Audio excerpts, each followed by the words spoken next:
Good morning to all the students. हम juvenile delinquency ही continue करेंगे, ठीक है। हमने फर्स्ट क्लास में पढ़ा था, एक बहुत इंपॉर्टेंट क्वेश्चन है, दैट इज़ कॉन्स्टिट्यूशंस के जो प्रोविजंस हैं उनके बारे में, ठीक है। तो इस क्लास में हम जो है कॉन्स्टिट्यूशन के प्रोविजंस पढ़ेंगे सारे एक साथ। देखिए, अगर आपकी जो क्लास है अगर वो ऑफलाइन ही कंटिन्यू होती तो बेसिकली हम इसी तरह से पढ़ते हैं कि एक प्रोविज़न पढ़ के उसके साथ उससे रिलेटेड केस लॉज हम पढ़ लें, पर क्योंकि आपकी क्लासेस ऑनलाइन हो रही है इसलिए हमारे लिए इम्पॉर्टेंट है कि हम सारे प्रोविजंस को पहले एक बार देख लें, ठीक है, जिससे आपको आगे कन्फ्यूजन नहीं हो कि भाई कोई प्रोविज़न रह तो नहीं गया। नेक्स्ट क्लास में हम केस लॉज सारे एक साथ करेंगे, पहले हम सारे प्रोविजंस एक साथ करेंगे जिससे आपके वो सारे प्रोविजंस एक साथ एक लाइन में आपके पास रहें। एक बात का आप ध्यान रखिएगा, जैसे कि मैंने आपको बताया क्वेश्चन आंसर फॉर्म में कर रहे हैं, 4 पार्ट्स में हमने डिवाइड किया था। इंट्रोडक्शन, उसके बाद प्रबंध, जो भी इसके प्रोविजंस है कॉन्स्टिट्यूशन के वो जो भी प्रबंध दे रखे हैं, उसके बाद तीसरा हमने क्रिटिसिज्म किया था, उसके बाद चौथा हमने किया था कंक्लूजन एंड सजेशंस, ठीक है, निष्कर्ष एवं सुझाव। हमने जो लास्ट क्लास में हमने एक आर्टिकल 14 कवर किया था और एक आर्टिकल 15 क्लॉज 3 कवर किया था। हम प्रोविजंस को शुरू से पढ़ रहे हैं, ठीक है। पहले तो आप ये नोट कीजिए कि आपको कौन कौन से प्रोविजंस लिखने इंपॉर्टेंट हैं, ठीक है। देखिए, मैं आपको बेसिक प्रोविजंस बता रही हूँ जो आपको लिखने ही लिखने हैं।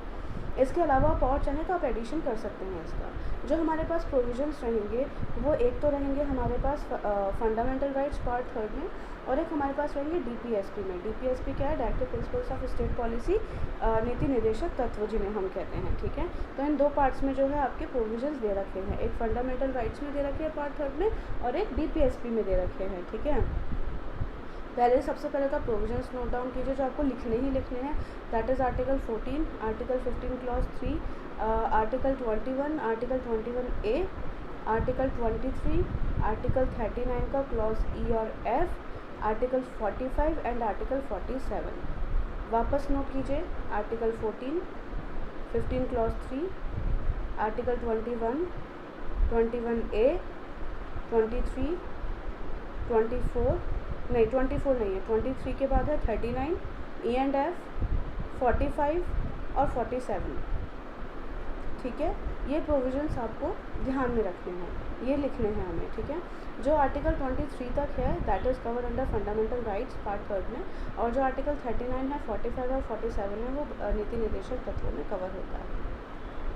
फंडामेंटल राइट्स मौलिक अधिकार, ठीक है, पार्ट 3 में दे रखे हैं कॉन्स्टिट्यूशन में। इसमें सबसे पहले आर्टिकल 14 जो बहुत इंपॉर्टेंट है, राइट टू इक्वालिटी, समानता का अधिकार, ठीक है। हम कुछ प्रोविजंस को डिटेल में पढ़ेंगे, बाकी 39 E एंड F वगैरह वो नीति निर्देशक तत्व हैं, उनको जो है शॉर्ट में देखेंगे। एक बात का आप ध्यान रखिएगा अच्छे से कि मैं आपको केस लॉ सारे एक साथ बाद में करवाऊँगी, जो भी इंपॉर्टेंट है आप उनके अलावा भी और भी लिख सकते हैं। इनफैक्ट जो आपको केस लॉज लिखवाए जाएंगे वो केवल इस क्वेश्चन के लिए नहीं इम्पॉर्टेंट है, वो आपके जुवेनाइल के किसी भी आप पार्ट में उनको लिख सकते हैं, वो सब सारे वो वैलिड होंगे। आगे ऐसा नहीं है, जैसे जैसे आपके टॉपिक्स आगे आते जाएंगे हम और एडिशनल केसेस पढ़ते जाएंगे, पर एक बात का अच्छे से ध्यान रखिएगा, आप LLM का पेपर दे रहे हैं, चाहे कोई भी टॉपिक आए, किसी के ऊपर भी क्वेश्चन आए, चाहे 1-2 करके भी आते हैं, जैसे कि right paragraph on the following ABCD ऐसे करके भी आते हैं, कोई भी क्वेश्चन आए आपको केस लॉज लिखने ज़रूरी हैं, और वो केस लॉज होने चाहिए एग्जिस्टेंस में, फेक केसेस ना लिख कर आए।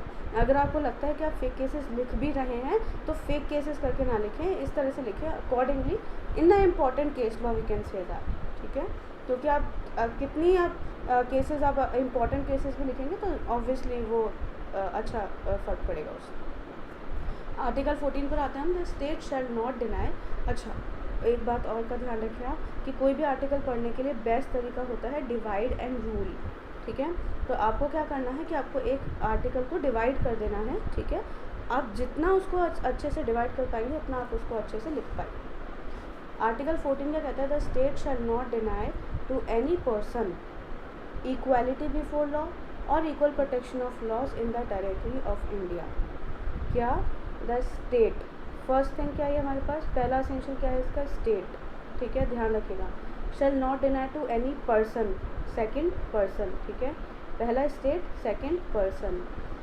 Equality before law, third, equal protection of laws, fourth, in territory of India, fifth. तो इसका मतलब है एक लाइन में से हमने 5 आवश्यक इसके तत्व निकाल लिए। देखिए, राज्य भारत के राज्य क्षेत्र के किसी व्यक्ति को कानून के समक्ष समता या कानून के समान संरक्षण से वंचित नहीं रखेगा। राज्य, ठीक है, राज्य क्षेत्र में व्यक्ति को कानून के समक्ष समता और कानून के समान संरक्षण, 5 एसेंशियल। ठीक है, आप ट्राई करें कि आप अपने साथ कोई कॉपी या कुछ लेके बैठे, जैसे कि आप लिखते रहें, थोड़ा बहुत नोट डाउन करेंगे तो सही रहेगा आपके लिए। ठीक है, तो पहला हमने क्या पढ़ा, पहला आवश्यक तत्व क्या है, स्टेट, राज्य। ठीक है, राज्य क्या होता है, राज्य की परिभाषा कहाँ दे रखी है, आर्टिकल 12 में दे रखी है। ठीक है, अनुच्छेद 12 में हमने पढ़ी है राज्य की परिभाषा। अगर नहीं पढ़ी है तो आप डायरेक्ट निकालिए उसमें से कॉन्स्टिट्यूशन के, उसमें राज्य की परिभाषा दे रखी है। बेसिकली 3 या 4 उसमें टाइप्स दे रखे हैं कि एक तो इस पार्लियामेंट और जो स्टेट लेजिस्लेचर होते हैं वो होते हैं, एक जो है अदर उसमें म्यूनिसिपल अथॉरिटीज़ वगैरह आती है, पंचायत आती है, अदर अथॉरिटीज़ आती है, लोकल अथॉरिटीज़ आती है। ठीक है, तो ये सब जो है स्टेट की डेफिनेशन में आते हैं। उसके बाद दूसरा क्या है इसमें, राज्य क्षेत्र में, मतलब इन द टेरिटरी ऑफ इंडिया। ठीक है, इसका मतलब है कि जो राइट टू इक्वालिटी है, जहाँ जहाँ भारत का विस्तार है, भारत के राज्य क्षेत्र का, पूरे उस एरिया में जो है आर्टिकल 14 अप्लाई होगा। ठीक है, तीसरी बात, किसको अवेलेबल है आर्टिकल 14, किसको मिलेगा, किसी भी व्यक्ति को। यहाँ पे जो वर्ड है वो क्या लिखा गया है, पर्सन लिखा गया है। एक बात का आप अच्छे से ध्यान रखिएगा कि आर्टिकल 14 में जो शब्द का प्रयोग किया गया है वो व्यक्ति किया गया है, ना कि नागरिक किया गया है। ठीक है, आर्टिकल 14 में पहली बात क्या समझ में आ गया, पहला तो राज्य, स्टेट की परिभाषा जो आर्टिकल 12 के अकॉर्डिंग हमें पढ़नी है। ठीक है, दूसरा क्या बताया, भारत का राज्य क्षेत्र, इसका मतलब पूरा जो भारत का राज्य क्षेत्र है, टेरिटरी ऑफ इंडिया है, कहीं भी अगर आपका राइट वॉलेट होता है आप सीधे हाई कोर्ट या सुप्रीम कोर्ट में जा सकते हैं, रिट फाइल कर सकते हैं। तीसरा एसेंशियल हमने क्या पढ़ा कि व्यक्ति के बारे में हमने पढ़ा, पर्सन की डेफिनेशन के जो पर्सन की डेफिनेशन है वो अलग है, ध्यान रखिएगा, पर्सन वर्ड की बात कर रहे हैं, सिटीजन वर्ड की बात नहीं कर रहे हैं हम। ठीक है, तो पर्सन का इधर क्या है, चाहे वो लीगल व्यक्ति हो, ठीक है, चाहे वो विधिक व्यक्ति हो, चाहे वो कोई फिक्शनल पर्सन हो, ठीक है, जैसे कंपनी वगैरह होती है, चाहे वो कोई फॉरेनर हो। ठीक है, तो किसी भी केस में जो है किसी भी व्यक्ति का यदि समानता का अधिकार भारत के राज्य क्षेत्र में वॉलेट किया जाता है तो आप जो है उसके खिलाफ जा सकते हैं, पहली बात। ठीक है, दूसरी बात ये हमने पहले भी डिस्कस की थी, इसमें 2 प्रकार के दे रखे हैं राइट्स। एक क्या दे रखा है, समता का अधिकार। ठीक है, इक्वल समता का अधिकार, कानून के समक्ष जो है समता, that is equality before law, और एक है equal protection of law, that is कानून के समान के समक्ष संरक्षण। ठीक है, तो मैंने आपको बताया था एक ब्रिटिश लॉ से लिया गया है इक्वालिटी बिफोर लॉ, समता वाला, और संरक्षण वाला लिया गया है अमेरिकन कॉन्स्टिट्यूशन से। इसका मतलब है इक्वालिटी बिफोर लॉ का कि चाहे कुछ भी हो जाए, किसी भी बिहाफ पे हम डिफ्रेंसिएशन नहीं करेंगे। जबकि हम बात करते हैं जब इक्वल प्रोटेक्शन ऑफ लॉज के बारे में, तो उसका मतलब क्या होता है कि only like should be treated alike, जो एक जैसे लोग हैं उनको ही एक जैसे ट्रीट किया जाए, तभी जो संविधान है उसका जो उद्देश्य है वो पूर्ण हो सकता है। ठीक है, इतनी बात आ गई समझ में। चलिए अब नेक्स्ट हम बात कर रहे हैं अबाउट, अच्छा अब एक पॉइंट और आपको इसमें इम्पॉर्टेंट है लिखना कि आर्टिकल 14 हमने क्यों पढ़ा इसमें। आर्टिकल 14 तो राइट टू इक्वालिटी के बारे में बात कर रहा है। आर्टिकल 14 हमने इसलिए पढ़ा क्योंकि हम बात कर रहे हैं यहाँ पे इक्वल राइट्स के बारे में। ठीक है, तो जब हम इक्वल राइट्स के बारे में बात कर रहे हैं तो हम ये बात कर रहे हैं कि कोई भी चाहे बच्चा हो, ठीक है, यदि वो किसी भी एज का है, ठीक है, उसके पास शिक्षा का अधिकार इक्वली दिया जाएगा, उसको अच्छा न्यूट्रिशन का अधिकार दिया जाएगा, उसके पास ये सभी अधिकार होंगे जो कि हर एक जो है इकोनॉमिकली जो है हम डिवाइड नहीं कर सकते हैं इस चीज़ को, जो बेसिक ह्यूमन राइट्स हैं वो हर एक बच्चे को मिलने आवश्यक हैं। ये था आपका आर्टिकल 14 केवल। ठीक है, अभी मैं केस लॉज नहीं लिख पा रही हूँ, मैंने बताया कि केस लॉज हम सारे एक साथ पढ़ेंगे। आर्टिकल 14 क्लियर हुआ? अगर आपको कोई भी प्रॉब्लम है आप मैसेज में या फिर आप कमेंट बॉक्स में भी लिख सकते हैं, हम सारे क्वेश्चंस डिस्कस करेंगे। तो पहला क्या हुआ, आर्टिकल 14। ठीक है, दूसरा क्या बताया मैंने आपको, आर्टिकल 15। आर्टिकल 15 बात करता है prohibition of discrimination on grounds of religion, race, caste, sex, place of birth और एनी ऑफ दैम। एक बात का अच्छे से ध्यान रखिएगा, आर्टिकल 15 में केवल 5 चीज़ें ही दे रखी है जिनके भी आप पर हम डिस्क्रिमिनेशन के बारे में बात करते हैं। क्या? धर्म, मूलवंश, जाति, लिंग या जन्म स्थान। क्या बताया? धर्म, मूलवंश, जाति, लिंग या जन्म स्थान, इनके आधार पर किसी भी तरह का भेदभाव विभेद जो है वो प्रतिषेध है इंडिया में। ठीक है, वापस देखिए, state can make there will be prohibition of discrimination on the grounds of religion, race, caste, sex and place of birth और एनी ऑफ देम। ठीक है, हमें आर्टिकल 15 का जो है ये हमने एलएलबी में भी पढ़ा हुआ है। ठीक है, हमने आर्टिकल 15 का हमें 15 क्लॉज 3 पढ़ना है। ठीक है, केवल 15 क्लॉज 3 ही आपके लिए इम्पॉर्टेंट है, इस बात का भी अच्छे से ध्यान रखिएगा। 15 क्लॉज 3 क्यों इम्पॉर्टेंट है, इसमें क्या दे रखा है कि आप जो राज्य है वो स्त्रियों और बालकों के लिए विशेष उपबंध बना सकता है। जब आप ये प्रोविज़न लिखेंगे ना, बालक वर्ड को अंडरलाइन कर दीजिएगा, ठीक है। क्या है कि state can make special provisions for the betterment of for the advancement of women as well as children. Children word को अंडरलाइन करना है, किसके लिए, स्त्रियों और बालक के लिए, ठीक है, किसके लिए, विमेन और चिल्ड्रन के लिए। चिल्ड्रन हमारे लिए यहाँ पे इम्पॉर्टेंट है, समझ में आ रही है बात, ठीक है। तो इसलिए जो है अगर चाइल्ड लेबर को रोकने के लिए या अगर किसी भी तरह से चाइल्ड लेबर हो गया, फिर हमने फैक्ट्रीज एक्ट में भी हम प्रोविजंस पढ़ेंगे, ठीक है, जो भी प्रोविजंस दे रखे हैं जो कि चिल्ड्रन के हित में हैं, ठीक है, तो वो जो है कॉन्स्टिट्यूशन के अकॉर्डिंग बिल्कुल वैलिड है। क्यों वैलिड है, क्योंकि आर्टिकल 15 क्लॉज 3 आपको क्लियरली बताता है कि जो राज्य है वो इनके बेटरमेंट के लिए, किस किस के, विमेन और चिल्ड्रन के बेटरमेंट के लिए क्या कर सकता है, स्पेशल प्रोविजंस बना सकता है, ठीक है। आर्टिकल 14 हमने पढ़ लिया, आर्टिकल 15 हमने पढ़ लिया। वापस देखिए आपको कौन कौन से बताए थे, 14, 15, 21, 21A, 23, 39 का E और F, 45 और 47, ये सारे आर्टिकल्स ध्यान से पढ़िएगा, ठीक है। ये बेसिक है, इतना तो लिखना ही पड़ेगा, ठीक है, इससे कम हम नहीं लिख सकते, नहीं तो जो है फिर आप ये नहीं कह सकते कि मार्क्स नहीं आया और ये नहीं हुआ और हमारे साथ ही पार्शलिटी हुई, एक्सेट्रा एक्सेट्रा, ठीक है। अच्छा, उसके बाद 14 और 15 समझ में आया। 15 क्लॉज 3 ही हमें लिखना है, आप पहले 15 की हेडिंग लिखें जैसा आपको बताया गया, उसके बाद आप 15 क्लॉज 3 मेंशन करें। अब आता है नेक्स्ट आर्टिकल 21। आर्टिकल 21 है very important, right to life and personal liberty, ठीक है, जीने का अधिकार है हमारे पास, ठीक है। No person shall be deprived of his life or personal liberty except according to procedure established by law. क्या पढ़ा हमने, no person shall be deprived of his life or personal liberty except according to procedure established by law.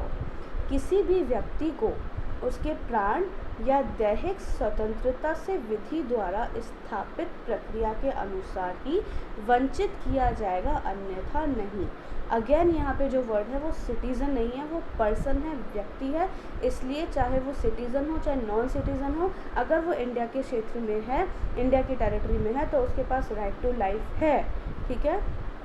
Again आप एक बात का ध्यान रखिएगा कि हमारे पास जीने का अधिकार है पर हमारे पास राइट टू डाई नहीं है, ठीक है, मरने का अधिकार नहीं है, जीने का अधिकार ही है। केवल आर्टिकल 21 केवल जीने के अधिकार के बारे में बात करता है, right to life and personal liberty के बारे में हमें बताता है। ऑल्दो जो अब जो सुसाइड के भी जो प्रोविजंस हैं वो अब हटा दिए गए हैं, ठीक है। एक्ट आया था मेंटल हेल्थ केयर एक्ट, उसके through mental health care act आया था 2017 में, उसके थ्रू ये बोल दिया गया कि जो पर्सन जो ऑलरेडी सुसाइड कर रहा है हम उसे क्रिमिनल की नज़र से नहीं देख सकते, उसके लिए गलत होगा, हमें जो है उसे एक विक्टिम की नज़र से देखना चाहिए, ठीक है। तो इसलिए अभी तक 309 जो IPC में दे रखा है वो उसे अभी अनकॉन्स्टिट्यूशनल डिक्लेयर कर रखा है अभी तक, ठीक है। Although that was some extra information, हम बात कर रहे हैं राइट टू लाइफ के बारे में। अब हम आते हैं कि ये चिल्ड्रन से कैसे रिलेटेड है, ठीक है।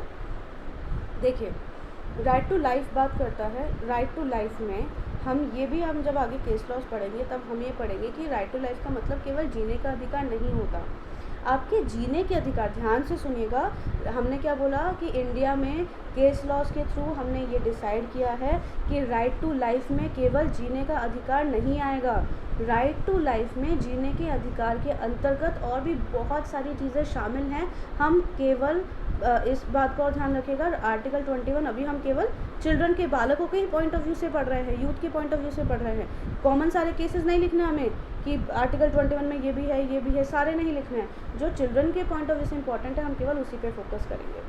आर्टिकल 21 में ये कह रखा है कि जीने के अधिकार में ये भी शामिल है कि आपको प्रॉपर न्यूट्रिशन मिले, आपको प्रॉपर फूड मिले, ठीक है, आपको एजुकेशन अच्छी मिले, आपको अच्छे जो है लिविंग कंडीशंस मिले, आपको अच्छा एनवायरनमेंट मिले, ठीक है, जो लड़ाई झगड़े जहाँ पर होते हैं वहाँ से दूर रखा जाए। यदि कोई जो बच्चा है यदि उसका ढंग से पोषण उसको नहीं मिल पा रहा है तो स्टेट की ड्यूटी बनती है कि वो उसको पोषित करे। जो भी अगर कोई अनाथ है या फिर अगर कोई जो है डाउन ट्रोडन है या फिर कोई पुअर है या फिर उसके पेरेंट्स नहीं है तो स्टेट की ड्यूटी है, ये बाल सुधार गृह वगैरह जो होते हैं चाइल्ड इंस्टीट्यूशन, चिल्ड्रन इंस्टीट्यूशंस, वो स्टेट के भी होते हैं, ठीक है, तो आपको उसका भी ध्यान रखना है। ये सारे केसेस हम पढ़ेंगे आर्टिकल 21 में, ध्यान रखिएगा आर्टिकल 21 का जो स्फीयर है वो बहुत वाइड है। आर्टिकल 21 अपने आप में बहुत बड़ा है। आर्टिकल 21 इटसेल्फ के ऊपर बुक्स लिखी गई हैं, हमें उन सब में नहीं जाना है। हमें केवल हम वही पढ़ेंगे जो कि चिल्ड्रन के पॉइंट ऑफ व्यू से इम्पॉर्टेंट होगा, ठीक है। तो हमने क्या कहा, हमने ये कहा आर्टिकल 21 में no person shall be deprived of his life of personal liberty except according to procedure established by law.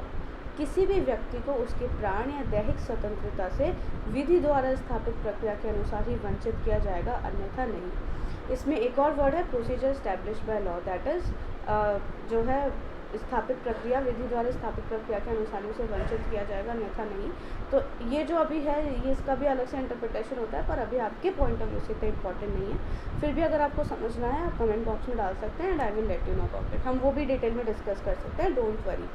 कुछ भी नहीं ऐसा होगा जो आपको अगर प्रॉब्लम है तो हम नहीं छोड़ सकते कुछ भी ऐसा, ठीक है। तो हम इसको और डिटेल में भी डिस्कस कर सकते हैं इफ़ यू वांट टू, पर आपके पॉइंट ऑफ व्यू से अभी जुवेनाइल के लिए इतना आवश्यक है, इतना ज़रूरी है, ठीक है। Article 21A very very very very very important, ठीक है। अगर आप आर्टिकल 21A लिखना स्किप कर देंगे आपके वैसे ही मार्क्स डिडक्ट हो जाएंगे, क्योंकि एग्जामिनर आपसे एटलीस्ट ये एक्सपेक्ट करता है कि आर्टिकल 21A इस क्वेश्चन में आप ज़रूर लिखेंगे।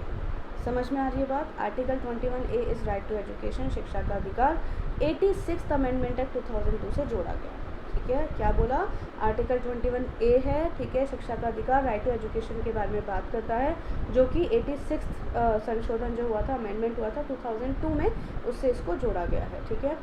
आर्टिकल इससे राइट टू एजुकेशन जो है, राइट टू एजुकेशन एक्ट भी हमारे पास, ठीक है, शिक्षा का अधिकार अधिनियम भी हमारे पास, ठीक है, जो इसी प्रोविजन से बनाया गया, क्योंकि हमने आर्टिकल 21A ऐड किया। आर्टिकल 21A बहुत इंपॉर्टेंट है। क्या कहता है, the state shall provide, the state किसकी ड्यूटी है यहाँ पे, किसकी जिम्मेदारी है, स्टेट की, राज्य की, ठीक है, excuse me, the state shall provide free and compulsory education to all children of 6 to 14 years in such manner as the state may by law determine, ठीक है। क्या बोला, the state shall provide, क्या, free and compulsory, यहाँ पे free और नहीं है बीच में, इस बात का ध्यान रखिएगा, आपको इंटरप्रिटेशन आना चाहिए करना, ठीक है। कौन प्रोवाइड करेगा, the state shall provide free and compulsory education, and है बीच में और नहीं है, free and compulsory education to all children of, कितनी एज है, 6 से 14 वर्ष, 6 to 14 years, in such manner as state में बाय लॉ डिटरमाइन, जैसा कि स्टेट बाय लॉ बनाए, पर आपको प्रोवाइड करना पड़ेगा। राज्य 6 से 14 वर्ष तक के आयु वाले सभी बालकों के लिए निःशुल्क और अनिवार्य शिक्षा देने का ऐसी रीति में जो राज्य विधि द्वारा निर्धारित करे उपबंध करेगा, ठीक है। एक बात ध्यान रखिएगा, किसकी ड्यूटी है, राज्य की ड्यूटी है। फ्री एंड कंपलसरी मतलब एक तो मुफ्त देनी पड़ेगी और कंपलसरी है, राज्य की ये ड्यूटी बनती है कि उनको फ्री और कंपलसरी एजुकेशन देनी ही पड़ेगी, ठीक है। इसके तहत ही, इस प्रोविज़न के तहत ही जो प्राइवेट स्कूल्स हैं उनमें कोटा रखा गया है बिलो पॉवर्टी लाइन जो होते हैं BPL स्टूडेंट्स उनका, और आप देखेंगे कि एक्चुअली स्कूल्स में अभी काफ़ी अच्छे से लागू किया गया है, बहुत सारे NGOs हैं जो इसके लिए काम कर रहे हैं। आर्टिकल 21A में भी काफ़ी सारे केसेस हैं, मैंने क्या बोला, हम केसेस सारे एक साथ करेंगे, आप उपबंध पहले सारे एक साथ देख लीजिए जिससे आपको कन्फ्यूजन नहीं हो, ठीक है। हमने क्या बात की आर्टिकल 21A के बारे में, 21A के बारे में हमने क्या बात की कि 6 से 14 वर्ष तक के बच्चों को फ्री एंड कंपलसरी एजुकेशन देगा, राज्य देगा, कैसे देगा, अपने द्वारा विधि बनाएगा, विधि के द्वारा वो उनको देगा। उसके बाद आता है आर्टिकल 23। आर्टिकल 23 बात करता है prohibition of trafficking human beings and forced labour, ठीक है।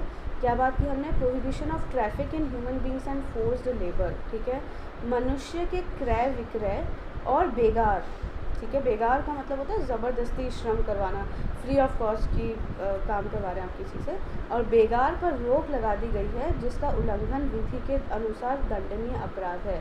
एक बात का ध्यान रखिएगा, English medium students, that is not beggar, ठीक है। बहुत सारे जो स्टूडेंट्स हैं ये मैंने देखा है कि वो सिर्फ बैगर पढ़ते हैं, बैगर नहीं है, वो बेगार ही है, ठीक है। बेगार का मतलब होता है ज़बरदस्ती श्रम करवाना किसी से फ्री ऑफ कॉस्ट, ठीक है। मतलब जस्ट बिकॉज कि वो जो है या तो उन्होंने इंटरेस्ट लिया होगा, आपसे पैसे उधार लिए हुए, वो नहीं चुका पा रहे हैं, कोई भी रीज़न हो सकता है इसका, पर वो फ्री ऑफ कॉस्ट आपके लिए जो है ज़बरदस्ती अपनी मर्ज़ी के बिना आपके लिए काम कर रहा है। तो ये प्रोविज़न भी बहुत इंपॉर्टेंट है। एक तो मनुष्य का क्रय विक्रय और बेगार, इन दो पर रोक लगा दी गई है, यह विधि के अनुसार दंडनीय है। Provision of traffic in human beings and force labour now they are punishable by law. दो बातें इसमें की गई है, एक तो ट्रैफिकिंग ह्यूमन बींग्स और एक फोर्स लेबर, दोनों चीज़ एक दूसरे से बिल्कुल अलग है। ह्यूमन ट्रैफिकिंग में हम ये पढ़ेंगे आगे भी जब आप केस लॉज पढ़ेंगे कि जो बच्चे हैं, चिल्ड्रन हैं, उनके साथ कैसे ह्यूमन ट्रैफिकिंग का लेवल इतना ज़्यादा बढ़ा हुआ है। ठीक है, जो छोटी छोटी लड़कियां भी होती हैं उनके साथ सेक्सुअल हैरेसमेंट के ऑफेंसेस किए जाते हैं, जिसके लिए ह्यूमन ट्रैफिकिंग की जाती है। ठीक है, उनको बहुत ईजी है बच्चों को खरीदना और बेचना। इनफैक्ट जो अच्छे घर होते हैं, हम ये भी पढ़ेंगे कि जो फैक्ट सामने आया है कि जो अच्छे घर के लोग होते हैं, ठीक है, वो भी बच्चों को ख़रीदते हैं, उसके बाद उनको सर्वेंट बना के रखते हैं अपने पास। ठीक है, तो ये सब जो चीज़ें हैं ये बहुत ज़्यादा अभी प्रेवलेंट हो चुकी है। ये सब आप केस लॉज में भी पढ़ेंगे आगे। ठीक है, तो ह्यूमन ट्रैफिकिंग में ऑल्दो ह्यूमन ट्रैफिकिंग में मैन, विमेन और चिल्ड्रन तीनों शामिल होते हैं, चाहे वो ठीक है, चाहे वो मेल हो, चाहे वो फीमेल हो, चाहे वो चिल्ड्रन हो, तीनों के साथ ह्यूमन ट्रैफिकिंग होती है। हम यहाँ पे फोकस कर रहे हैं केवल चिल्ड्रन पर। ठीक है, क्या क्या रीजंस है जिनकी वजह से चिल्ड्रंस में ह्यूमन ट्रैफिकिंग होती है। रीजंस हो सकते हैं जैसे कि जो है उनको सर्वेंट बनाने के लिए, या फिर सेक्सुअल हैरेसमेंट के लिए, ठीक है, या फिर उनको जो है किसी और काम के लिए। In fact it's shocking to know कि बच्चों को इसलिए भी ख़रीदा जाता है क्योंकि उनको जो है डिसेबल करके फिर उनसे सिग्नल पे भीख मंगवाई जा सके।